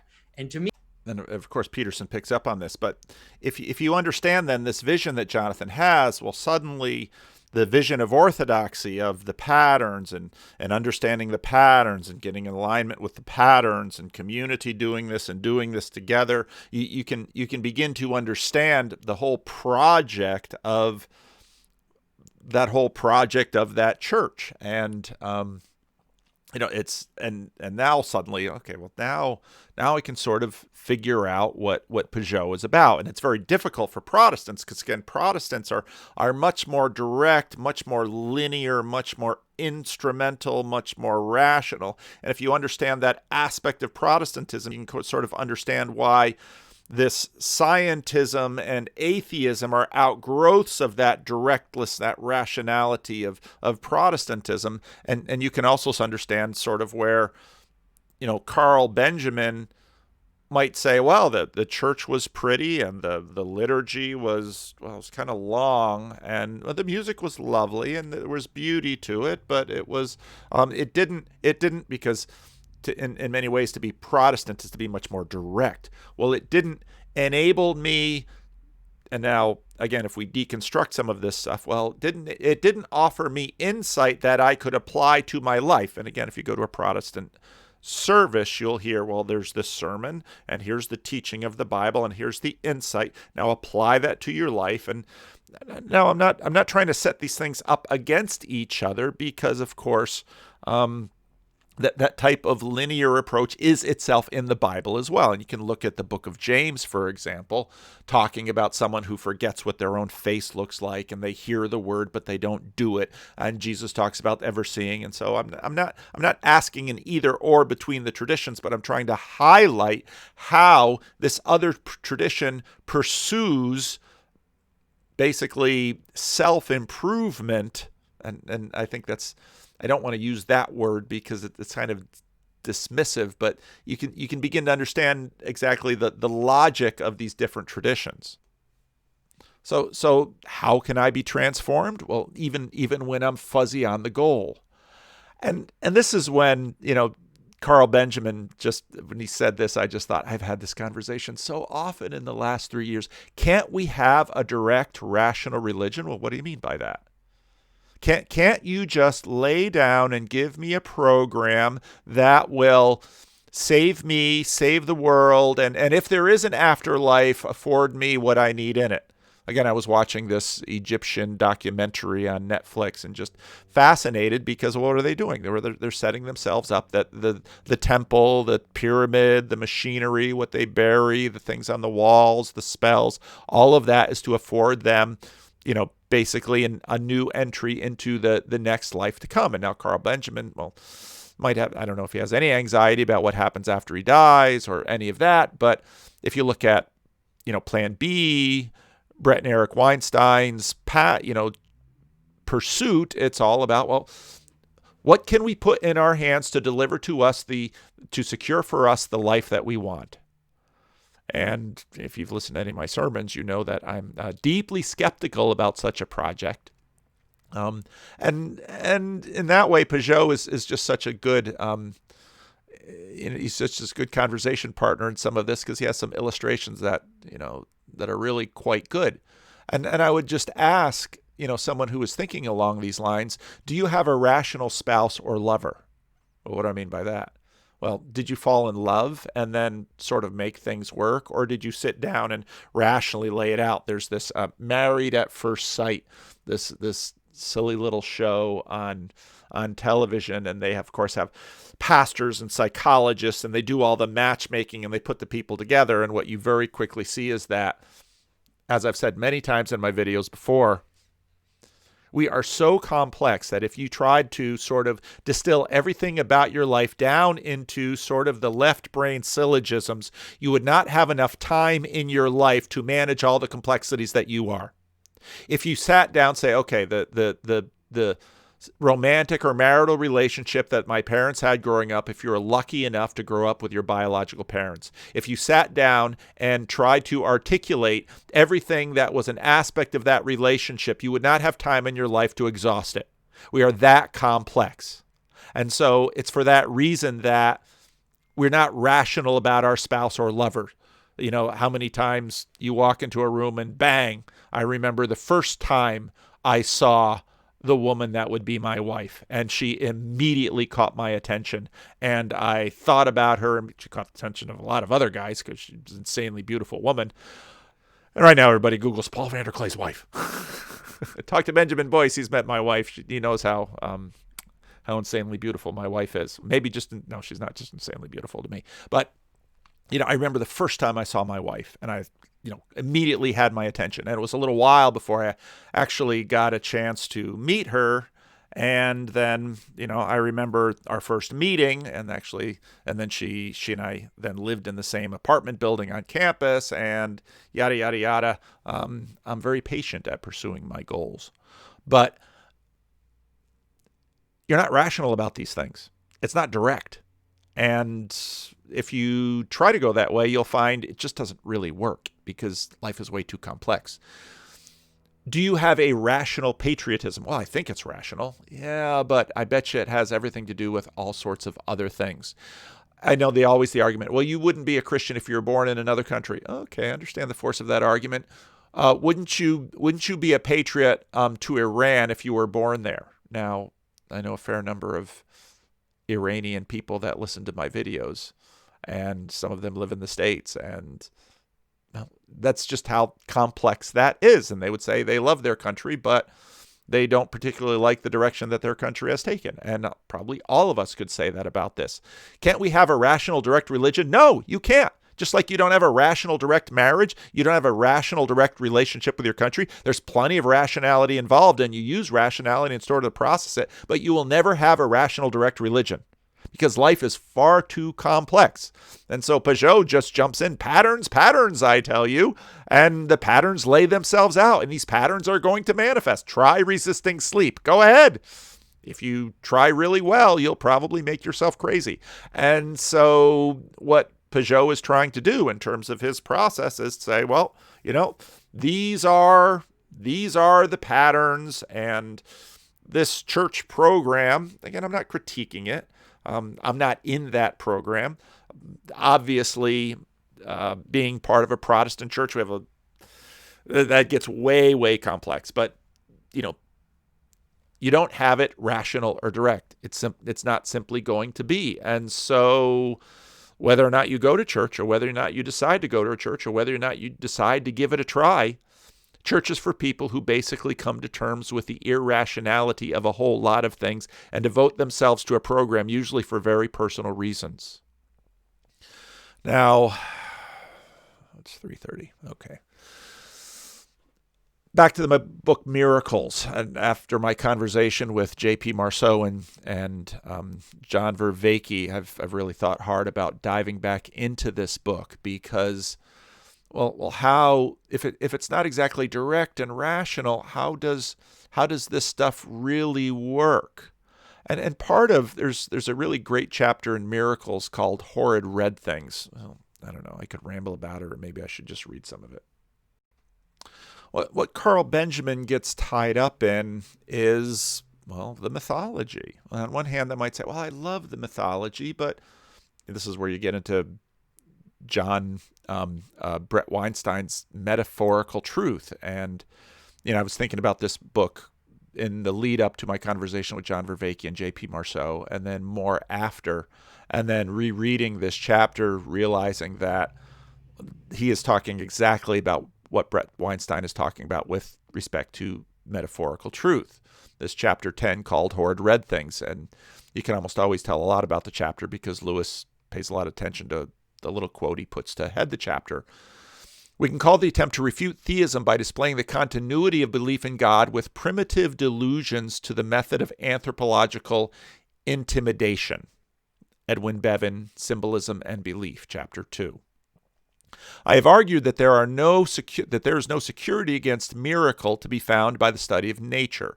She's not the whole of reality, but only a part. For all we know, she might be a small part. If that which is outside her wishes to invade her, she has, so far as we can see, no defenses. But of course, many who disbelieve in miracles will admit this. Now, again, part of what a bunch of people want to talk to me about is the definition of a miracle. And my definition of a miracle, I am not much of a supernaturalist. Now, Lewis will use the word supernatural quite a bit. I'm not much of a supernaturalist by the way that supernaturalism is used in the world today, because supernaturalism is imagined to be a break in nature. And Lewis's idea is that it's not so much a breaking of nature, it's more the difference in patterns in nature as a result of the king coming to nature. Okay? In other words, the water will simply flow in the bathtub unless you put your hand in it and move it. And what this book is really about is that rationality, capital R, is in a way God's working down through into the system. It's the group B type thing that moves the water, that moves reality. And so we have this deistic conception of, getting back again to Charles Taylor, of this buffered self, and there something comes in and breaks it. Well, if in 1849, one could say they could get from New York to San Francisco in 5 hours, that would seem to be a miracle. Whereas by the end of the 20th century, it was a very regular occurrence. Well, why is that? Is that a fault of nature? You say, no, that's because of technology. Some technology looks pretty miraculous. Technology today affords things that would be called miracles in other places. I really like the aquarium illustration that J.P. Marceau got from Lewis here, in that, well, and then the point that I made to John Vervaeke is that, well, let's imagine that you've never experienced a tornado on the American plains. Well, can wind move that fast? You might say no. Well, it's outside of your experience. Our lives are shaped by these experiences, and then what we tend to project then out from there, okay? But many who disbelieve in miracles would admit all this. Their objection comes from the other side. Now he's really talking about Christianity, that basically said, well, God created sort of a deism. God created this system and he wouldn't interrupt it. Okay, how would you know? They think that the supernatural would not invade. They would say that it is done. They accuse those who say that it has done so of having a childish and unworthy notion of the supernatural. They therefore reject all forms of supernaturalism which assert such interferences and invasions, and especially the form called Christianity, for which the miracles, or at least some miracles, are more closely bound up with the fabric of the whole belief than in any other. All the essentials of Hinduism would, I think, remain unimpaired if you subtract the miraculous, and the same could also be true of Islam. But you cannot do that with Christianity. It is precisely the story of a great miracle. A naturalistic Christianity leaves out all that is specifically Christian. The difficulties of the unbeliever do not begin with questions about this or that particular miracle. They begin much further back. When a man who has only the ordinary modern education looks into any authoritative statement of Christian doctrine, he finds himself face to face with what seems to be wholly savage or primitive picture of the universe. He finds that God is supposed to have a son, just as if God were a mythological deity like Jupiter or Odin. He finds that this son is supposed to have come down from heaven, just as if God had a palace in the sky, which he had sent down his son like a parachutist. He finds that this son then descended into hell, into some land of dead underneath the surface of presumably flat earth, and hence ascended again, as if by balloon, into his father's sky palace, where he finally sat down in a decorated chair placed a little to his father's right. The Apostles' Creed. Everything seems to presuppose a conception of reality which the increase of our knowledge has been steadily refuting for the last 2,000 years, and which no honest man in his senses would return to today. And I would imagine for the likes of Carl Benjamin and a great number of people, even Tom Holland, who's sort of saying, I'm leaning into the story and not worrying about some of these other things, a chapter like this could be a tremendous help. It is this impression which explains the contempt, even disgust, felt by many people for the writings of modern Christians. When once a man is convinced that Christianity in general implies a local heaven, a flat earth, and a God who can have children, we naturally listen with impatience to our solutions of particular difficulties and our defenses against particular objections. The more ingenious we are in such solutions and defenses, the more perverse we seem to him. Of course, he says, once the doctrines are there, clever people can invent clever arguments to defend them. Just as, when once a historian has made a blunder, he can go on inventing more and more elaborate theories how it appears to have not been a blunder. And we find this kind of thing with all sorts of defenses about the Bible as such. But the real point is that none of these elaborate theories would have been thought of if he had read his documents carefully in the first instance. In the same way, it is not clear that Christian theology would never come into existence at all if the writers of the New Testament had had the slightest knowledge of what the real universe is actually like. Now, when he's saying real universe, he's talking about, well, these, at least in the middle of the 20th century, these scientific conceptions of, well, we're on a globe and we're going around the globe. And if you listen to the beginning of my conversation with J.P. Marceau and John Vervaeke, I made the comment that I started reading this book because it was exactly these issues that I was dealing with in my ministry and in my own faith with respect to how on earth can I teach people the Bible when in Genesis, and I'm sorry to a lot of people who don't see it this way. In Genesis, the world seems to be a flat table with a bowl over the top and waters above and water below. And when God floods the world, he opens the floodgates above and the floodgates below, and the water rushes in, and you have tohu wavohu once again, and then God drains it, and you have creation restored. How are you going to say this in a world where we all seem to be on this ball circling around the sun? How do these two worlds come together, and how can we, in fact, continue to see the Bible as authoritative while this other thing, it just seems to be wrong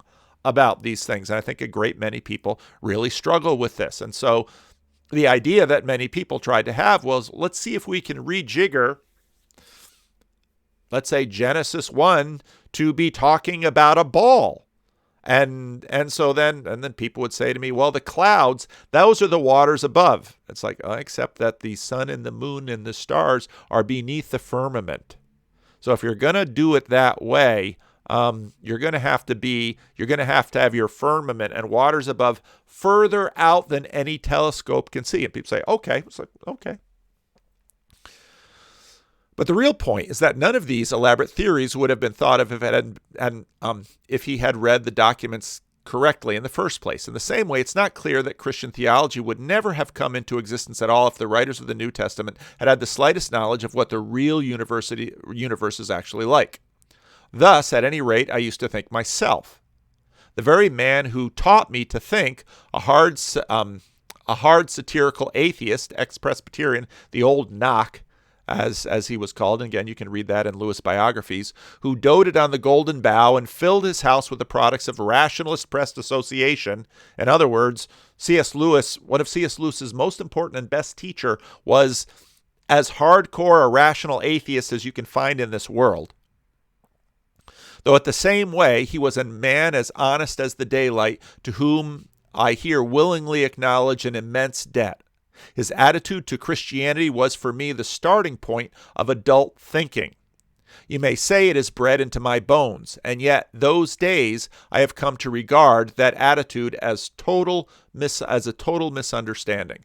And basically this chapter gets into how did Lewis think through that problem that I was wrestling with, and therefore found Lewis and found this chapter and a good number of other chapters in his book.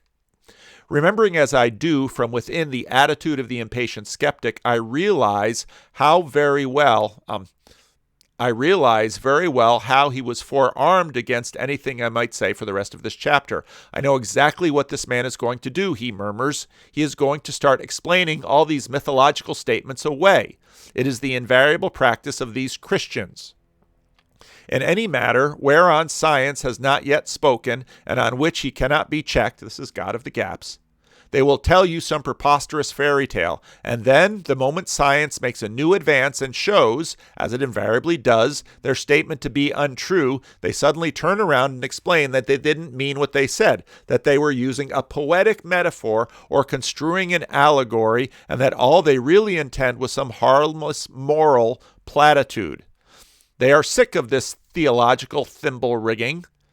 Now, I have a great deal of sympathy with that sickness, and I freely admit that modernist Christianity has constantly played such a game of which the impatient skeptic accuses it.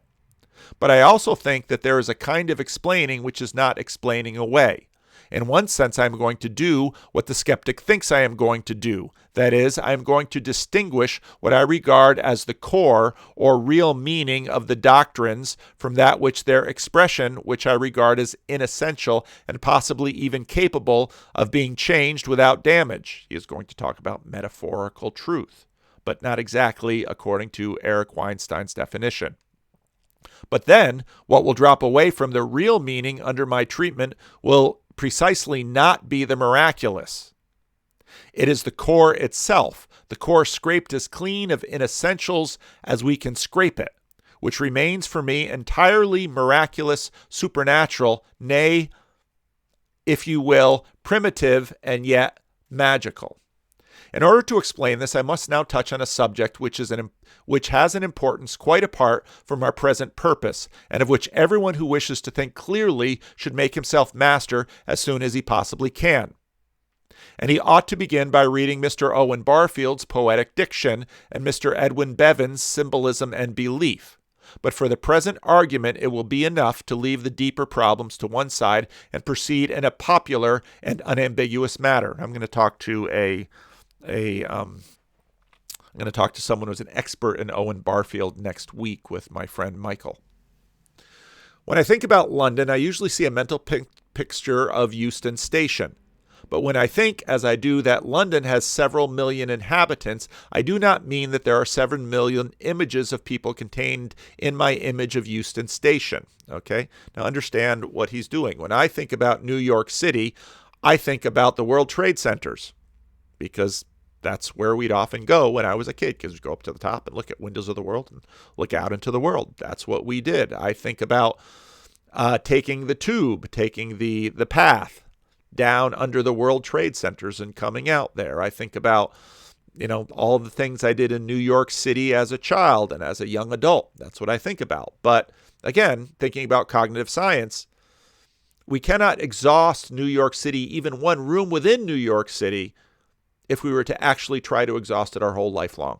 It is that complex. And so what we do is we boil down the world into images that can be useful into thinking about the whole.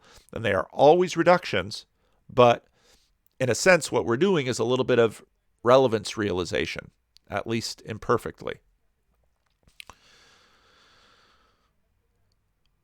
In fact, though I have the image while I am thinking about London, what I think or say is not about that image, and would be manifest nonsense if it were.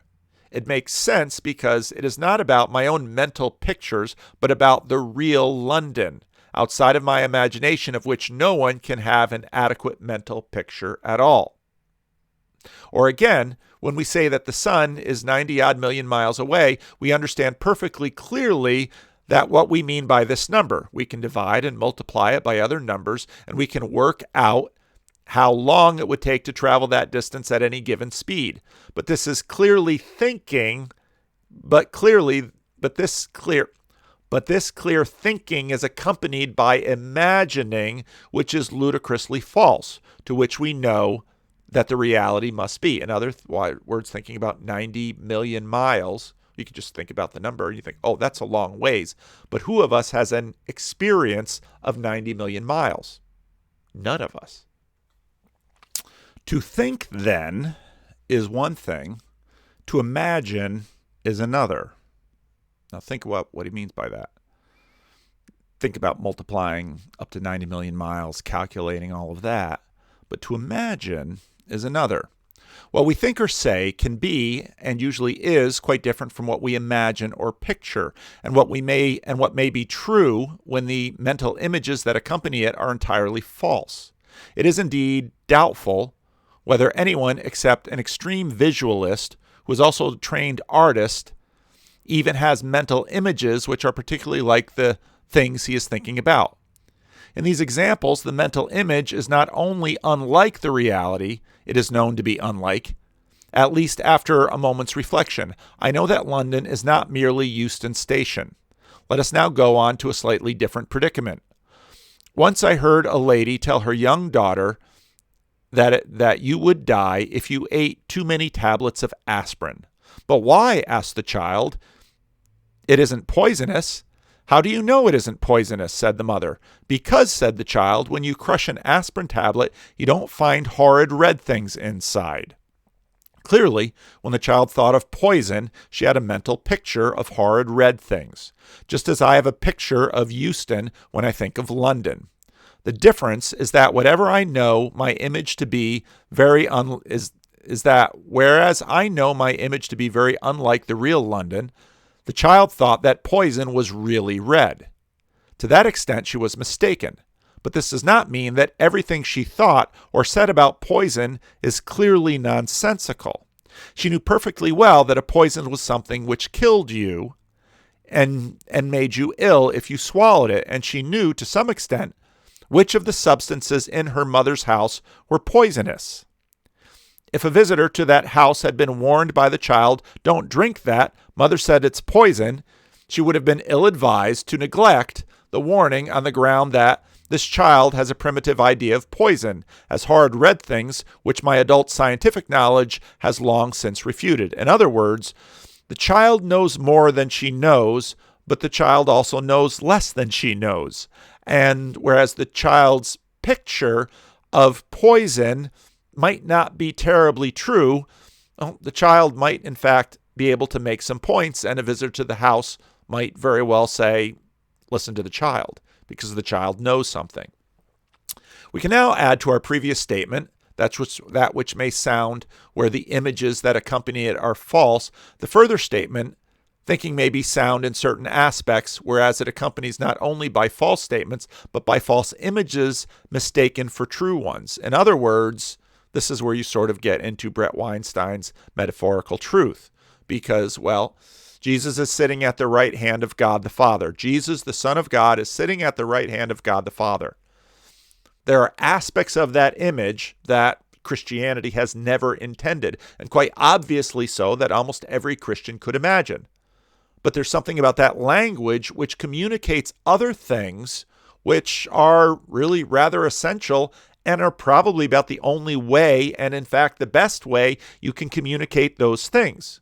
But what exactly are those things? Because it's sort of like asking, John Vervaeke talked about these hyper objects. What is an election? We kind of know what an election is, and we know how to act during an election, and we know what an election is about, but where does election live? And suddenly we get very Platonist because, well, is it the form of an election? There's still a third situation to be dealt with. With our two previous examples, we had been concerned with thought and imagination, but not with language. I had a picture of Euston Station, but I did not need to mention it. The child thought that poison was horrid red things, but she could talk about poison without saying so. But very often, when we are talking about something which is not perceptible to the five senses, as we use words which, on one of these meanings, refer to things or actions that are, when a man says that he grasps an argument, he is using a verb grasp, which literally means to take something into the hands. But he is certainly not thinking that his mind has hands or that the argument can be seized like a gun. To avoid the word grasp, he may change the form of expression to say, I see your point, but he does not mean that there's a pointed object has appeared in his visual field. He may have a third shot and say, I follow you, but he does not mean that he is walking behind you along the road. Everyone is familiar with this linguistic phenomenon, and the grammarians call it metaphor. But it is a serious mistake to think that metaphor is an optional thing with poets, and that poets and orators may put their work as decoration and plain speakers can do without. Okay, what is an election? Well, when I see people going in a line into that school, Well, usually they're just going to school. How do you know that they're going into election? Well, there's more adults. Okay. You very quickly see what I mean. It's an election. Well, what is an election? What are we doing? We're electing, or we're choosing, and it just goes on from there. The truth is that if we are going to talk about things which are not perceived by the senses, we are forced to use language metaphorically. Books on psychology or economics or politics are continuously metaphorical as books of poetry or devotion. There is no other way of talking, as every philologist is aware. Again, Lewis's good friend J.R.R. Tolkien was a philologist. Those who wish can satisfy themselves on the point by reading the books I have mentioned already and other books to which the two will lead them on. It is the study of a lifetime, and I must here content myself with the mere statements. All speech about supersensibles is and must be metaphorical in the highest degree. We now have three guiding principles before us. One, that that thought is distinct from the imagination which accompanies it. Two, that thought may be in the main sound, even when false images that accompany it are mistaken by the thinker for true ones. And again, pushing past Lewis a little bit here, the Son sits at the right hand of the Father in heaven. Now, it's very logical to imagine a tiered universe and a sky palace and a decorated chair and someone sitting in it. There are ideas behind those pictures that, just like in a sense, seeing your parents relate to one another, there are so many ideas behind those pictures that in some ways the pictures are better communications, better tools of communicating the ideas than if you try to take the ideas out of the picture and write them all down. Okay? That's how images work, and that's how we work with images. 3, that anyone who talks about things that cannot be seen or touched or heard or the like must inevitably talk as if they could be seen or touched or heard.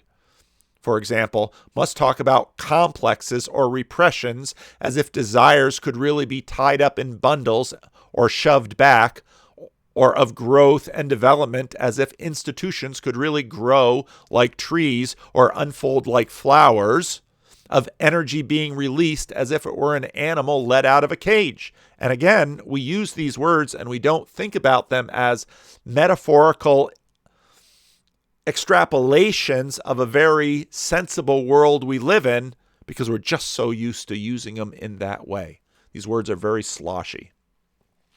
Let us now apply this to the savage or the primitive articles of the Christian creed, and let us admit at once that many Christians, though by no means all, when they make these assertions, do have in mind just those crude and mental pictures which are so horrifying to the skeptic.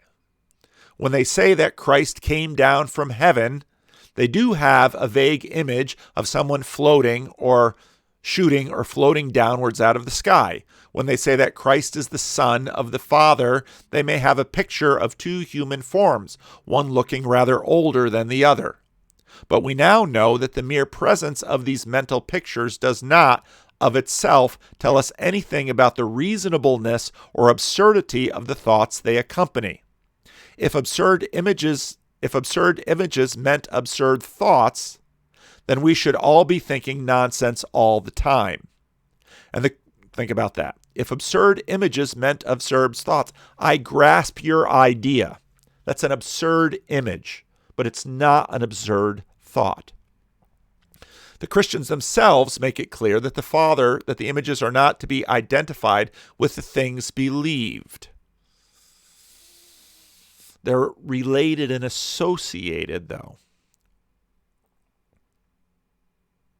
They may picture the Father as a human form, but they also maintain that he has no body. They may picture him older than the Son, but they also maintain the one did not exist before the other, both having existed from all eternity.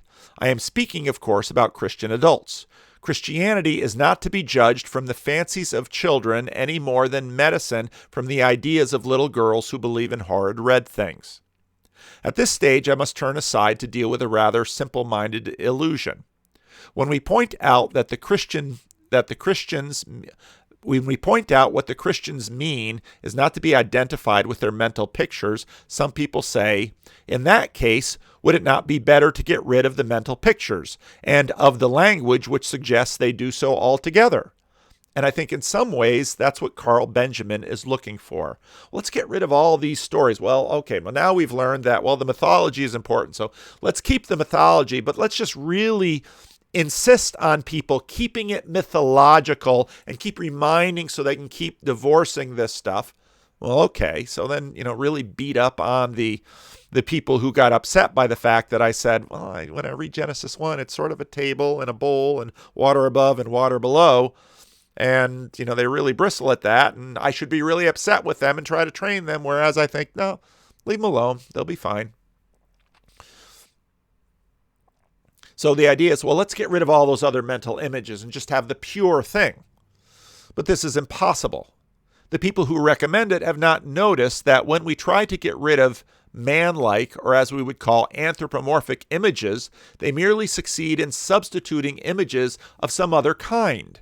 I don't believe in a personal God, says one, but I believe in a great spiritual force. And again, I often jump in and say, please tell me what you mean by spiritual. And, well, you know. No, I don't know. Explain it to me. And then suddenly they realize they don't know either. Or we've just been using this word and just had some ideas in our mind about what it meant and didn't mean, but we're sort of vague on the whole thing. I don't believe in a personal God, but I do believe in a great spiritual force. What he has not noticed is that the word force has led in all sorts of other images about winds and tides and electricity and gravitation. I don't believe in a personal God, says another, but I do believe we are all parts of one great being, capital B, which moves and works through us all. Not noticing that he has merely exchanged the idea of fatherly or royal-looking man with the image of some widely extended gas or fluid. A girl I knew was brought up with higher-thinking parents to regard God as a perfect substance. In later life, she realized that this had actually led her to think of him as someone like a vast tapioca pudding. To make matters worse, she disliked tapioca. We may feel ourselves quite safe from this degree of absurdity, but we are mistaken. If a man watches his own mind, I believe he will find that what profess to be specifically advanced or philosophical conceptions of God are, in his thinking, always accompanied by vague images which, if inspected, would turn out to be even more absurd than the man-like images aroused by Christian theology. In other words, well, there's something much deeper going on behind that, which Lewis will get to, and I don't know if I'll have time to read the whole thing. Because these ideas of a man and people sort of impinge on us in ways that fluids and forces and all these other things we can sort of leave out there in the ocean, unless, of course, we are really in the ocean. Hence, we get back to Charles Taylor's buffered self. For man, after all, is the highest of things. We meet in a sensuous environment. He has, at least, conquered the globe, honored, though not followed, virtue, achieved knowledge, made poetry, music, and art. Jordan Peterson makes this point all the time. Humanity is the most complex thing you're going to meet. A human being. No doubt, we are unspeakably different from him, to that extent, all man-like images are false. But those images of shapeless mists and irrational forces which, unaccompanied, haunt the mind when we think we are rising to the conception of the impersonal or absolute being, must be very much more so. For images of the one kind or another will come, we cannot jump off. For images of one kind or another will come, we cannot jump off our own shadow.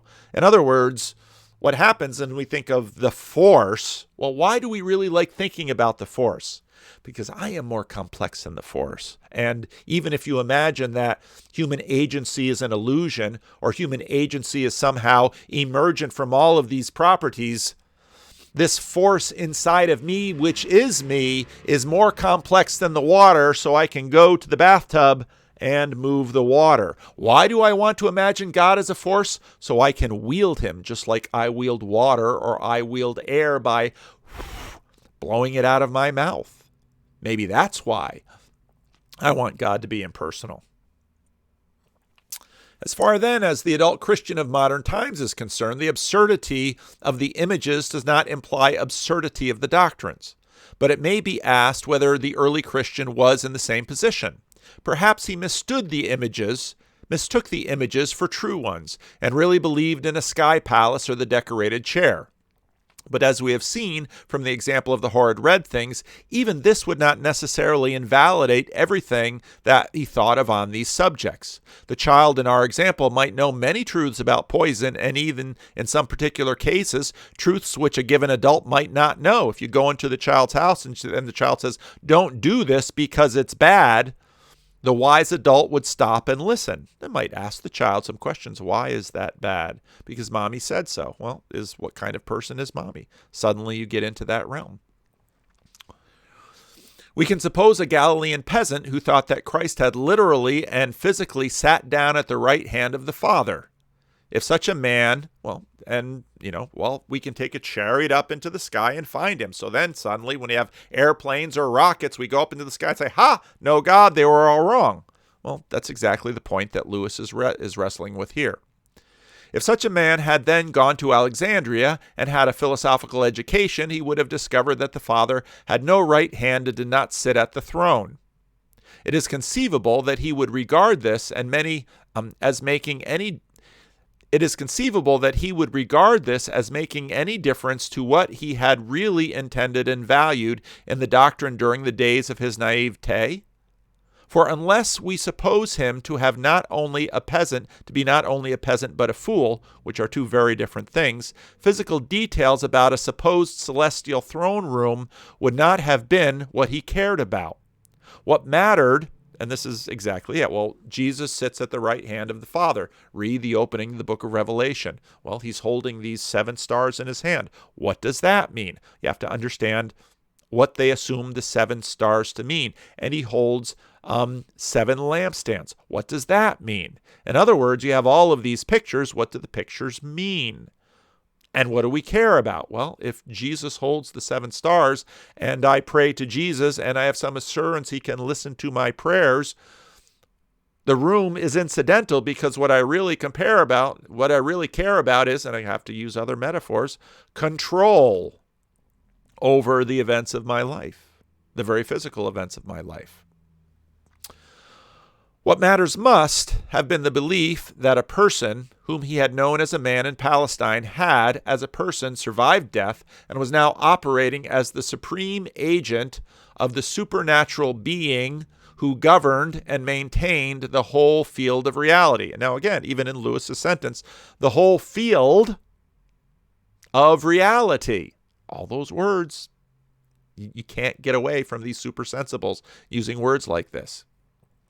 And that belief would survive substantially unchanged after the falsity of the earlier images had been recognized. Even if it could be shown then that the early Christians accepted their imagery literally, this would not mean that we are justified in relegating their doctrines as a whole to the lumber room. I don't know what a lumber room is, but I can imagine. Whether they actually did is another matter. The difficulty here is that they were not writing as philosophers to satisfy speculative curiosity about the nature of God and the universe. They believed in God, and for P, knowledge. They believed in God, and once a man does that, philosophical definiteness can never be the first necessity. A drowning man does not analyze the rope that is flung to him, or an impassioned lover consider the chemistry of his mistress's complexion. Hence, the sort of question we are now considering is never raised by the New Testament writers. When once it is raised, Christianity decides quite clearly that the naive images are false. The sect in the Egyptian desert which thought that God was like a man is condemned. The desert monk who felt he had lost something by the correction is recognized as muddle-headed. All three persons of the Trinity are declared incomprehensible. God is pronounced inexpressible, unthinkable, invisible to all created beings. The second person is not only the second person is not only bodiless, but also unlike man, that if self-revelation had been his sole purpose, he would not have been chosen to be incarnate in human form. We do not find similar statements in the New Testament because the issue was not yet been made explicit, but we do find statements which make it certain how that issue will be decided when once it becomes explicit. The title Son may sound primitive or naive, but already in the New Testament, this Son is identified with the discourse or reason or word, logos, which has eternally with God and yet also was God. He is the all-pervasive principle of concretion or cohesion whereby the universe holds together. All things, and specifically life, arose within him, and within him all things will reach their conclusion, the final statement of which he has been trying to express. It is, of course, always possible to imagine an earlier stratum of Christianity from which such ideas were absent, just as it is always possible to say that anything you dislike in Shakespeare was put in by an adapter and the original play free from it. But what do such assumptions to do with serious inquiry?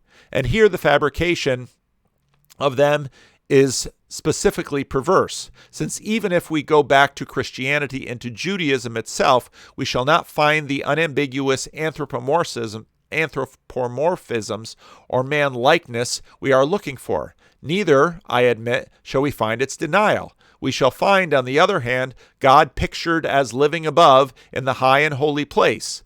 We shall find, on the other hand, do I not fill heaven and earth, saith the Lord?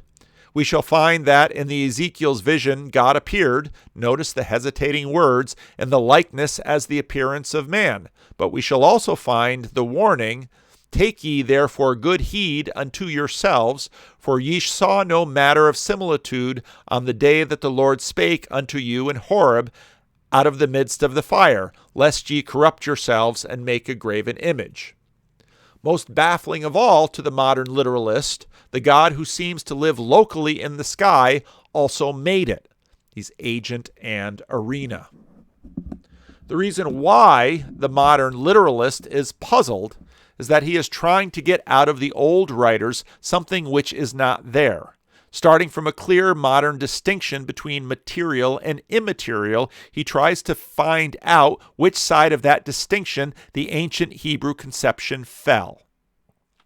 He forgets that the distinction itself has been made clear only by later thought. We are often told that primitive man could not conceive pure spirit, but then neither could he conceive mere matter. A throne and a local habitation are attributed to God only at the stage when it is still impossible to regard the throne or palace, even of an earthly king, as a merely physical object. In other words, and this you'll find if you go to the Egyptian tombs, we're thinking these are merely physical objects. They didn't think that way. Well, what does that mean? Well, the distinction comes later. Well, how can I think like they did? You might not be able to. Exactly. In earthly thrones and palaces was the spiritual significance. Okay, and what does he mean there by spiritual? What is sort of at the core of the significance? But you can't just have the core.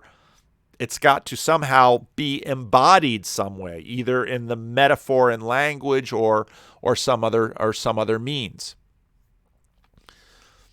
As we would say, the atmosphere that mattered to the ancient mind. As soon as the contrast of spiritual and material was before their minds, they knew God would be spiritual and realized that their religion had implied this all along. But at an earlier stage, that contrast was not there. To regard that earlier stage as unspiritual because we find that there's no clear assertion of unembodied spirits, this is a real misunderstanding. You might just as well call it spiritual because it contains no clear consciousness of mere matter. Mr. Barfield has shown, as regards the history of language, that words did not start by referring merely to physical objects and then to get extended by metaphor to refer to emotions, mental states, and the like. And this is, of course, what we think. Why do we think that way? We're materialists. What Barfield showed is that, in fact, spirit and wind was the same word. And we think, well, how does that work? Well, the distinction came later, and so the fork comes later. And so when we start looking back over history and we find the fork, we can't get beyond it because we're stuck, because we can't think like them. And so what's the most reasonable way to proceed? Go with the words that they've been given. Now, so then you get to Tom Holland's, I'm leaning into the story. Well, that's exactly the right thing to do. On the contrary, what we now call the literal and metaphorical meanings have both been disengaged by analysis from an ancient unity of meaning which was neither or both. In the same way, it's quite erroneous to think that man started with the material God or heaven and gradually spiritualized them. That makes absolutely no sense. He could not have started with something material, for the material as we understand it comes to be realized only by contrast with the immaterial, and the two sides of the contrast grow at the same speed. He started with something which was neither and both. As long as we are trying to read back into that ancient unity, either the one or the other of the two opposites which have been analyzed out of it, we shall misread all early literature and ignore many states of consciousness which we ourselves still in time from time experience. The point is crucial, not only for the present discussion, but for any sound literary criticism or philosophy. The Christian doctrines and even the Jewish doctrines which preceded them have always been statements about spiritual reality. And again, he's using that word now in our context, and people are going to get muddied in it because they're going to hear spiritual as opposed to material.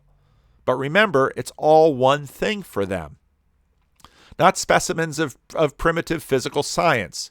Whereas whatever is positive in the conception of the spiritual has always been contained in them. It is only its negative aspect, immateriality, which has had to wait for the recognition until abstract thought was fully developed. The material imagery was never to be taken literally by anyone who had reached the stage when he could understand what by taking it literally meant. In other words, the fork in the road came later. See what I'm using here? See how I'm trying to articulate this super sensible? It's a fork in the road. Well, show me the road. Get it? And now we come to the difference between explaining and explaining away. It shows itself in two ways. One, some people, when they say that a thing is meant metaphorically, conclude from this that it is hardly meant at all. They wrongly think that Christ spoke metaphorically when he told us to carry the cross. They wrongly conclude that carrying the cross meant nothing more than leading a respectable life and subscribing moderately to charities. They reasonably think that hellfire is a metaphor and unwisely conclude that it means nothing more serious than remorse. They say that the story of the fall in Genesis is not literal, and then go on to say, I have heard them myself, that it is really a fall upwards, which is like saying that because my heart is broken contains a metaphor, it therefore means I feel myself cheerful. This mode of interpretation I regard frankly as nonsense. For me, the Christian doctrines which are metaphorical, or which have become metaphorical with the increase of abstract thought, means something which is just as supernatural or shocking after we have removed the ancient imagery as it was before. They mean that in addition to the physical or psychophysical universe known to the sciences, there creates an uncreated and unconditioned reality which caused the universe to be, that this reality has a positive structure or or constitution, which is useful, though doubtless not completed, described in the doctrine of the Trinity, and that this reality, at a definite point in time, entered the universe we know by becoming one of its own creatures, and there produced effects on the historical level which the normal workings of the natural universe do not produce, and that this has brought about a change in our relations to the unconditioned reality. In many ways, if you hear what Jonathan Pageau talked about in terms of his patterns, Lewis basically says the same thing right there. It would be noticed that our colorless entering the universe is not a whit less metaphorical than the more picturesque came down from heaven.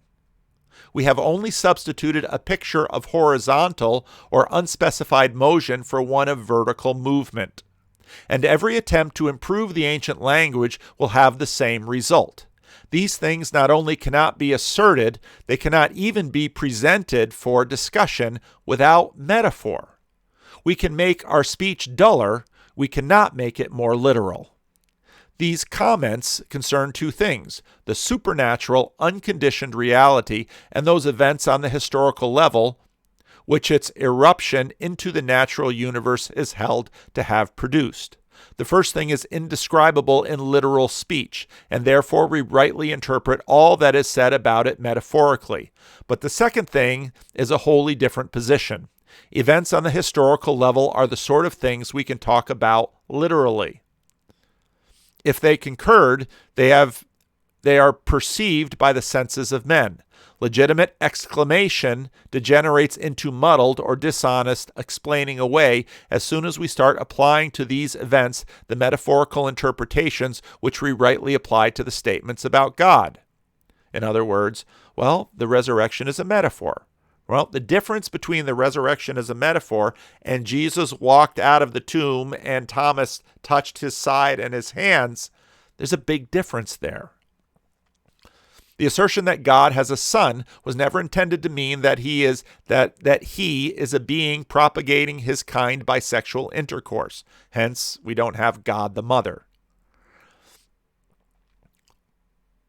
It gets complicated. Okay, Mary, incarnation, yeah, but it's not God's up there, father, mother, having a son, and now the son comes down and you need the mother to get the son in order to do that. That, again, is sort of Lewis's point about picture thinking. But the assertion that Jesus turned water into wine was meant perfectly literally, for this refers to something which, if it happened, as well within the reach of our senses and our language. When I said my heart is broken, you know perfectly well that I don't mean anything you could verify at a post-mortem. But when I say my bootlace is broken, then, if your own observation shows it to be intact, I'm either lying or mistaken. The accounts of the miracles in the first century Palestine are either lies or legends or history. If at all, or the most important of them are lies or legends, then the claims about which Christianity has been making for the last 2,000 years are simply false. No doubt, it might even so contain noble sentiments and moral truths. So does Greek mythology. So does Norse. But that is a different affair. Nothing in this chapter helps us to a decision about the probability or improbability of Christian claim. We are merely removed a misunderstanding in order to secure that question for a fair hearing. So you can continue reading the books. And sorry, I don't always read that well. But the point I want to get at through this chapter is this talk about metaphor.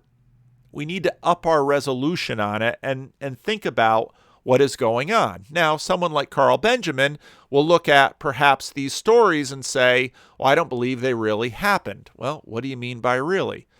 Well, there's a lot going on here, a lot more than meets the eye for a lot of people. You can't talk about super sensible or spiritual or almost anything else without metaphor. Skeptics get tripped up in the given metaphors, but they can't avoid them either. Christianity is dependent upon miracle in a way other religions are not, and we're sort of stuck here because we have no other language. Now, what Peugeot really basically says is the patterns lay themselves out. And so really what Jonathan does is sort of illuminate these patterns and bring them forward. And he gets a hearing when he begins laying them out and people begin realizing, oh yeah, these patterns do flow out. You have to sleep. You'd better learn to love. You are anxious about the future of the world. You need to learn to forgive your enemies, and you might even lose or die at their hands. The patterns lay themselves out. Now, here's the thing about the history part. When we say, well, we trust in God or we believe in God, we expect it to have payout in the historical world. If it has no payout in the historical world, then it's not true. Part of why people doubt Christianity is because sometimes it doesn't seem to work. And that's really, in many ways, what the issue with church is. People who go to church believe it works. People who don't go to church don't believe it works, or sometimes believe it works. Now, you get back to Vervaeke's claim that, well, just in general, being embedded in a wisdom tradition works. Okay. And so then you have the one gentleman say, well, which tradition? My father was Muslim and my mother was Christian. And Peugeot sort of says, well, read both characters. Who do you want to be like? Well, what will it mean in order to become like him? And again, I bump into this regularly in conversation with people. And I say, you're going to have to live into it. Well, why? Because in a sense, you have to take all of this spiritual stuff and bring it into your life.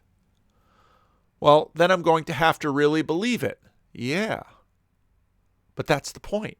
You have to live into it. You have to live into the patterns. You have to see the patterns and start living them out. Now, if you listen to Peugeot enough, you'll realize there's a lot of patterns, and they're very complex. And wisdom is about figuring out which pattern am I actually dealing with right now, and what is good and what is evil, and what should I strive for. The patterns lay themselves out. How will you endure the sufferings of life? That's Peterson's formulation of it. The patterns lay themselves out. So again, the reason for the church, well, because you can't do this abstractly. Not only do you need metaphor in order to grasp it, which is why Tom Holland is leaning into the story, but you need a context in which to pursue it. How does one do that? You can't do it alone. You can't just do it in your imagination. You have to live into it. Well, it's not just one thing. And again, if you go back to these 3 points, well, it's good for the world. Well, I'm enough of a classical liberal. Okay, well, there's your religion. Well, it's vital for my participation in the age to come. It's vital for me escaping heaven and hell. Well, that tends to reduce down to, well, what's the one thing I need to do? And that's what's happened in evangelicals. Believe in Jesus in my heart, so I don't need to go to church. Because I already believe in Jesus in my heart. It's already in my head, a very Protestant approach. So I believe I'm going to go to heaven when I die because I believe in Jesus. Well, then why bother going to church? Church is an add-on. Well, except it's good for me. Well, what's good? Well, it's the good I need. Why? Because I find reciprocal narrowing when I'm away from it, and I find reciprocal broadening, and the people around me are listening to me, and. Well, how are you going to get at it? Well, I'm going to have to listen to the stories, because it's in the stories that actually, at a very deep level, it all begins to build up in me. Well, they're only stories. There's not a sky palace.